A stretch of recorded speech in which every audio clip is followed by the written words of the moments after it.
ملکہ سبا کا واقعہ قرآن کریم اور معصومین علیہم السلام کی تفاسیر کے مطابق۔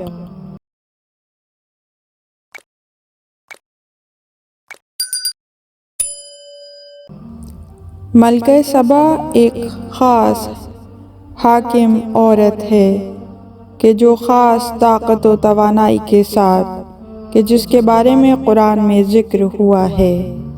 ملکہ سبا کا نام قرآن اور اسلامی کتابوں میں آیا ہے کہ ملکہ سبا کی حضرت سلیمان علیہ السلام کے ساتھ ملاقات کے بارے میں ذکر ہوا ہے۔ علی ابن ابراہیم نقل کرتے ہیں کہ حضرت سلیمان علیہ السلام اپنے تخت پر بیٹھے اور تمام پرندگان ان کے محضر میں حاضر ہوئے اور ان کے سر پر سایہ کیا، لیکن ہدہد غائب تھا اور سورج اس جگہ سے کہ ہمیشہ جہاں ہدہد ہوتا تھا حضرت سلیمان کی صورت پر چمکا۔ حضرت سلیمان علیہ السلام نے اپنے سر کو اوپر کیا اور متوجہ ہوئے کہ ہدہد حاضر نہیں ہے اور کہا، کیا ہوا کہ میں ہدہد کو آپ کے درمیان نہیں دیکھتا؟ اگر اس کی کوئی خاص وجہ نہیں ہے تو اس کو بری طرح عذاب دوں گا۔ تھوڑا وقت نہیں گزرا تھا کہ ہدہد حاضر ہوا اور قوم سبا کے واقعے کو حضرت سلیمان علیہ السلام کے لیے بیان کیا اور کہا کہ میں نے ایک قوم کے بارے میں خبر حاصل کی ہے کہ خدا کی جگہ سورج کی عبادت کرتے تھے اور ایک بلقیس نام کی عورت ان پر حکومت کرتی ہے۔ سلیمان علیہ السلام نے ہدہد کو حکم دیا کہ ایک خط بلقیس کے پاس لے جائیں اور دین حق اور سلیمان علیہ السلام کی پیروی کی دعوت دیں۔ ہدہد خط کو ملکہ سبا کے پاس لے گیا اور ان کے دامن میں پھینکا۔ اس نے خط دیکھنے کے بعد اپنی قوم کے بزرگوں کو جمع کیا تاکہ ان کے ساتھ مشاورت کریں اور ان سے کہا، بے شک سلیمان کی طرف سے مہر شدہ خط میرے پاس پہنچا ہے اور اس کا مضمون یہ ہے۔ یہ خط سلیمان کی طرف سے ہے، خداوند متعال کے نام سے جو بہت بخشنے والا اور مہربان ہے۔ میرے سامنے تسلیم ہو جاؤ۔ یہ شخص جیسا کہ دعویٰ کرتا ہے کہ خدا کا نبی ہے، ہم اس کے سامنے کوئی قدرت نہیں رکھتے، لیکن اگر جھوٹ بولنے والا شخص ہو اس کے سامنے کھڑے ہو جاتے ہیں۔ لیکن جان لو، بادشاہ جب ایک زمین پر جمع ہوتے ہیں تو اس کو ویران کر کے اس کے رہنے والوں کو نابود کر دیتے ہیں۔ پس میں تجویز پیش کرتی ہوں اس کی طرف کوئی تحفہ بھیجتے ہیں۔ اگر وہ دنیا کو چاہنے والا بادشاہ ہوا تو دنیا کے ساز و سامان کی طرف مائل ہوگا اور ہمارے تحفے کو قبول کرے گا اور اس سے ہم سمجھیں گے کہ وہ پیغمبر نہیں ہے اور ہم پر مسلط ہونے کی قدرت نہیں رکھتا۔ پھر اس کی طرف ایک صندوق بھیجا کہ اس کے اندر بہت قیمتی اور موٹے جواہرات تھے، اور اپنے قاصد سے کہا، اس سے کہو کہ اس جوہر میں آگ استعمال کیے بغیر سوراخ کرے۔ قاصد اس تحفے کے ساتھ حضرت سلیمان علیہ السلام کے پاس گیا اور ملکہ بلقیس کے پیغام کو ان تک پہنچایا۔ حضرت سلیمان علیہ السلام نے بھی حق کی طاقت سے دھاگے کو اپنے منہ میں ڈالا، پھر باہر لے آئے اور اس دھاگے سے اس جوہر میں سوراخ کیا اور گوہر کی دوسری طرف سے دھاگے کو باہر نکالا۔ پھر ملکہ سبا کے قاصد نے کہا، جو خداوند متعال نے مجھے دیا اس سے بہتر ہے جو تمہیں دیا۔ بلکہ تم اپنے تحفے پر ناز کرتے ہو۔ ان کی طرف واپس پلٹ جاؤ اور بہت جلد وہ لوگ اپنی قیمتی فوج کے ساتھ آپ کی طرف آئیں گے اور تمہارے عزیزوں کو ذلیل کریں گے۔ قاصد ملکہ کے پاس آیا اور حضرت سلیمان علیہ السلام کی الہی قدرت کے بارے میں ملکہ بلقیس کو بتایا۔ بلقیس متوجہ ہوئی کہ سلیمان علیہ السلام پیغمبر ہیں اور ان سے فرار نہیں کر سکتے۔ پھر حضرت سلیمان علیہ السلام کی طرف روانہ ہوئیں۔ جب خدا نے سلیمان کو خبر دی کہ بلقیس ان کی طرف آ رہی ہے، سلیمان نے جنوں اور انسانوں سے کہا، تم میں سے کون بلقیس کے تخت کو ان کے آنے سے پہلے میرے پاس لا سکتا ہے؟ جنوں میں سے ایک عفریت نے کہا، میں اس سے پہلے کہ آپ اپنی جگہ سے اٹھیں لا دوں گا۔ سلیمان علیہ السلام نے کہا، میں چاہتا ہوں اس سے بھی پہلے لاؤ۔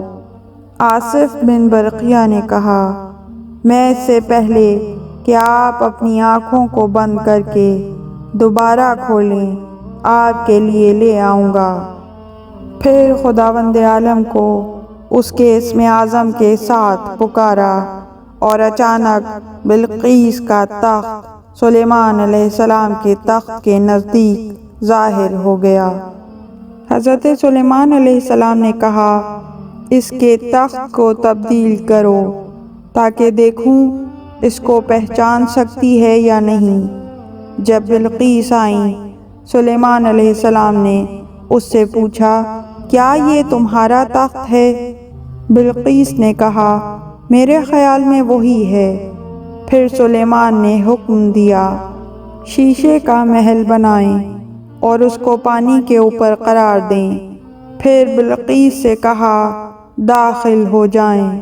بلقیس نے سمجھا کہ یہ محل گہرے دریا پر بنا ہوا ہے، اس لیے اس نے اپنے پیرہن کو اوپر کیا یہاں تک کہ پاؤں نظر آنے لگے۔ حضرت سلیمان علیہ السلام نے اس سے کہا کہ یہ شیشے کا محل ہے۔ پس بلقیس حضرت سلیمان علیہ السلام کی الہی قدرت کی طرف متوجہ ہوئیں اور کہا، پروردگار، میں نے اپنے نفس پر ظلم کیا اور حضرت سلیمان کے ساتھ خداوند عالم کی بارگاہ میں تسلیم ہوتی ہوں۔ اگر اسلام عورت کے کردار کو محدود سمجھتا اور اسے رہبری کے لیے مناسب نہیں سمجھتا تو کیوں پروردگار عالم نے قرآن کریم میں ایک عورت کی تعریف اس طرح کی کہ ایک سرزمین کی حکمرانی کی ذمہ داری لی ہوئی تھی اور مدیریت میں اور لوگوں کے مسائل کا سامنا کرنے میں اس کی سوچ بہت بلند ہے۔ ملکہ سبا کہتی ہیں، سلیمان نے ایک بزرگوارانہ خط اس مضمون کے ساتھ میرے لیے بھیجا ہے کہ مہربان اور بخشنے والے خدا کے نام سے۔ پھر کہا، اے اشراف اور بزرگان، میرے کام میں مشورہ دیں کیونکہ میں کبھی بھی آپ کی مشاورت کے بغیر کسی کام کا فیصلہ کرنے والی نہیں ہوں۔ جیسا کہ دیکھتے ہیں یہ عورت حاکم ہے لیکن اپنی نظر میں آمریت نہیں رکھتی۔ لوگوں نے اس کے جواب میں کیا کہا؟ کہا، ہمارے پاس بڑی طاقت، فوج، سپاہی اور امکانات اور شجاعت اور بہت زیادہ توانائی موجود ہے اور فرمان آپ کے لیے ہے، دیکھیں آپ کیا فرمان دیتی ہیں۔ انہوں نے اپنی بدنی طاقت کو اس کے لیے فراہم کیا لیکن اسے ان کی بدنی طاقت کی ضرورت نہیں تھی بلکہ فکری طاقت اور سوچ سے فائدہ حاصل کرنا چاہتی تھی۔ اس کے بعد جب قوم کے سرداروں نے اسے تنہا چھوڑ دیا تو وہ گہری سوچ اور عمیق فکر میں ڈوب گئی۔ تھوڑی دیر کے بعد کہا، بادشاہ جب کسی شہر یا ملک کے بادشاہ بنے تو اس کو تباہ کر دیتے ہیں اور سرداروں اور قدرت مندوں کو ذلیل کرتے ہیں، اور وہ معمولاً ایسا ہی کرتے ہیں۔ البتہ میں تحفہ بھیجتی ہوں اور منتظر رہتی ہوں کہ میرے قاصد کس حالت میں اور کس جواب کے ساتھ واپس آتے ہیں۔ ملکہ سبا بہت اچھی طرح شرائط کو جانتی ہیں۔ اب اس سوچ میں ہیں کہ جانیں کہ سلیمان پیغمبر ہیں یا بادشاہوں میں سے ہیں۔ موجودہ شرائط کے مد نظر عورت کی رہبری نے ایک نئی شکل اختیار کی ہے۔ اگر بادشاہ ہوئے تو رفتار کے ایک مناسب طریقے کی ضرورت ہے، اور اگر پیغمبر ہوئے تو ایک اور زاویے سے شرائط کو دیکھنے کی ضرورت ہے۔ ملکہ سبا نے اس بصیرت کے ساتھ حضرت سلیمان علیہ السلام کے لیے تحفے بھیجے۔ حضرت سلیمان ماجرے کی جستجو میں تھے جب سلیمان علیہ السلام کے پاس تحفے پہنچے، اور تھوڑی دیر کے بعد جب بلقیس نے حضرت سلیمان کی خصوصیات کو سمجھا اور حضرت سلیمان کی حکومت میں کچھ عرصہ رہیں اور حقیقت کو پہچانا، تو اپنے پورے وجود سے کہا، اور اب پروردگار عالم کے سامنے سلیمان کے ساتھ اسلام قبول کرتی ہوں۔ محل کی عظمت کو دیکھنا اور ہدہد کا تخت لانا بلقیس کے مسلمان ہونے کا سبب بنا۔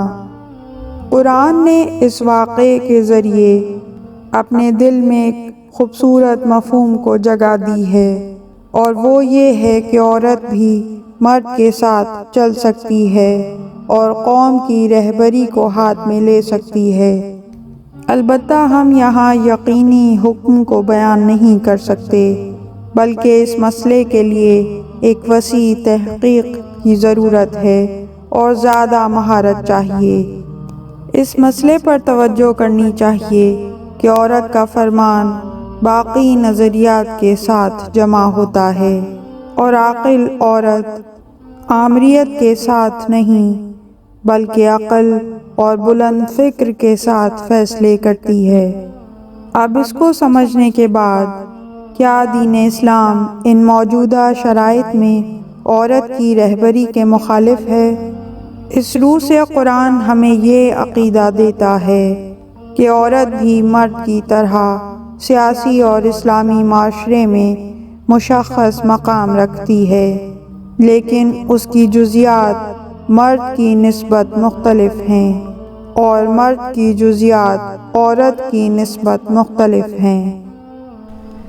اس طرح کی مزید تحقیقی، علمی اور تاریخی ویڈیوز دیکھنے کے لیے چینل کو سبسکرائب کیجیے اور بیل آئیکن پہ کلک کیجیے۔ ویڈیو کو لائک کریں اور کامنٹس کے ذریعے بتائیے کہ آپ کو ویڈیو کیسی لگی۔ اگلی ویڈیو تک کے لیے خدا نگہدار۔